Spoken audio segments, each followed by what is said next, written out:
Happy Saturday, happy Memorial Day weekend to you guys. And a little bit of MLB talk. In particular, obviously I live in the New York area. Not a Met fan, but a Yankee fan. But I'm looking at the New York Mets right now as they stand in their division. And they're awful. The good news for you guys is they didn't lose last night. That's because the game was called off after 4. You were losing because Aaron Hill hit a 2-run home run. Kind of makes me ask the question, I never understood the fact that games are called off after the 4th, meaning it's not existed, they're going to start all over again. What happens to the guy? How is that fair to Aaron Hill? He had a 2-run home run, and now it's like it won't exist. I never understood that rule. Maybe you guys can explain why that rule exists, suspending it after the 4th. But anyway, if you're a Met fan, I'm looking at the Mets, and the Mets are in a big market area. New York, Los Angeles, big markets, where as a fan you kind of are jaded. If you're a Met fan, Yankee fan, if you live in the New York area, a big market team, you expect your teams to act like a big market team, which is clearly not happening with the New York Mets.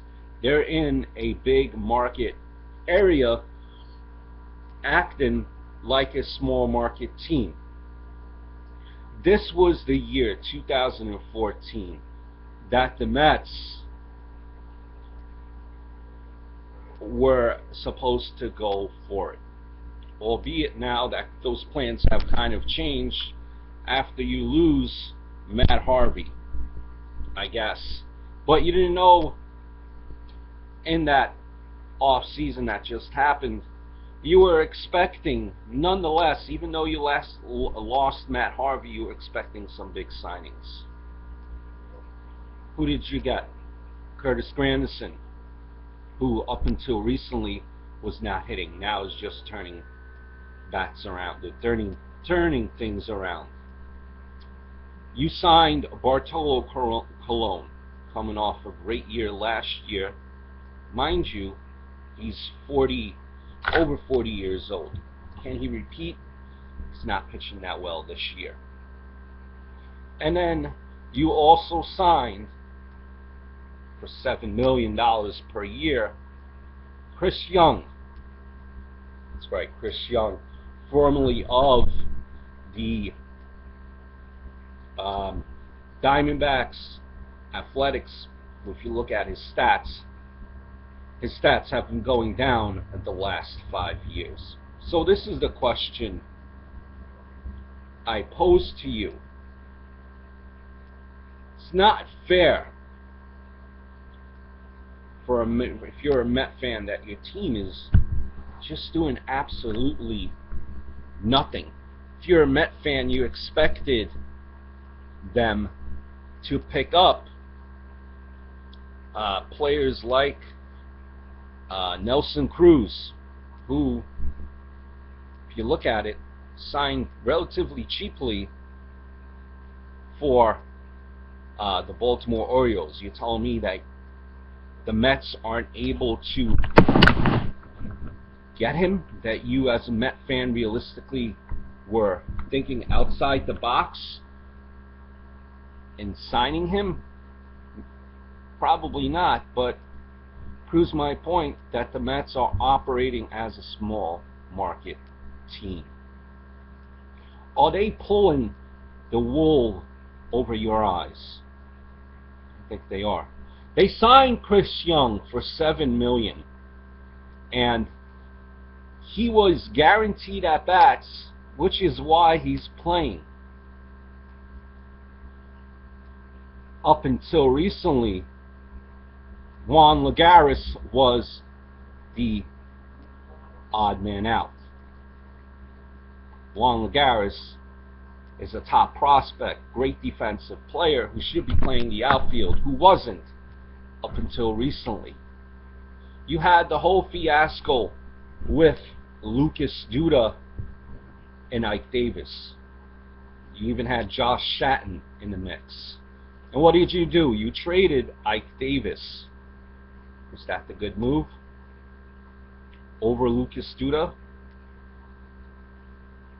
Let's be honest, Ike Davis exactly is not tearing it up in Pittsburgh, but Lucas Duda is not the answer either.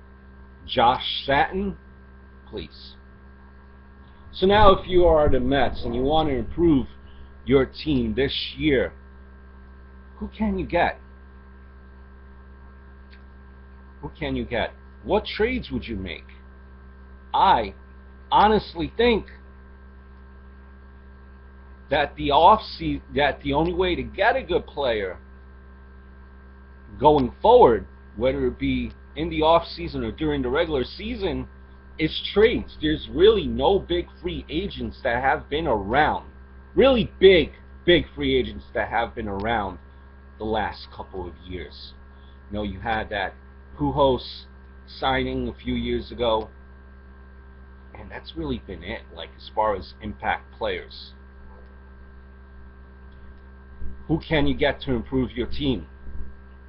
Giancarlo Stanton, of course, from the Marlins. They're always looking at dumb players. But if you're the Mets, are you willing to give up, say, a Noah Syndergaard, say a Juan Lagares, say a Matt Harvey for Giancarlo Stanton?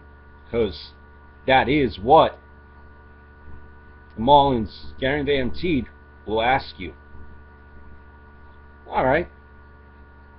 Looking at first base, maybe you can make a trade for Joey Votto. Joey Votto is a Anderson, or Alderson rather, type of guy. He likes to take pitches. You listen to Cincinnati Talk Radio, one of the big complaints is, in regards to Votto, that he takes too many pitches. Okay, Joey Votto is your guy. Shore up first base. By the way, he signed until 2023 and making a shitload of money. Okay, so not Joey Votto. Maybe some outfield pop. Besides Giancarlo Stanton, you don't want to touch him. You don't want to give up Matt Harvey. You don't want to give up everyone else. Let's look at the Colorado Rockies. Carlos Gonzalez, yeah, why not try to get him? Why would Rockies trade him? He's not being paid anything as of now. He's not spending all that money on him. And the Rockies, his contract is relatively small in regards to money being paid. So, if you're a Met fan, what are you hanging your hat on? Say you get back a healthy Matt Harvey next year, and you're thinking to yourself, well, this is the year. There are really no big free agents in the market. And who are you going to trade to get a big-time bat? Who are you willing to trade? Are you willing to trade for a big-time bat and give up majority of your prospects? I really don't know where the Mets will go from here. Where could they go? How could they improve this team for this year in particular? Tough to say. Tough to say. Let me know what your thoughts are in regards to the Mets. Who would you want if you're a Met fan? What do you think is a realistic trade proposal? Let me know. Thank you for watching. Links, email to my other channel found below, my Twitter, yada yada yada. Until next time, adios, over and out.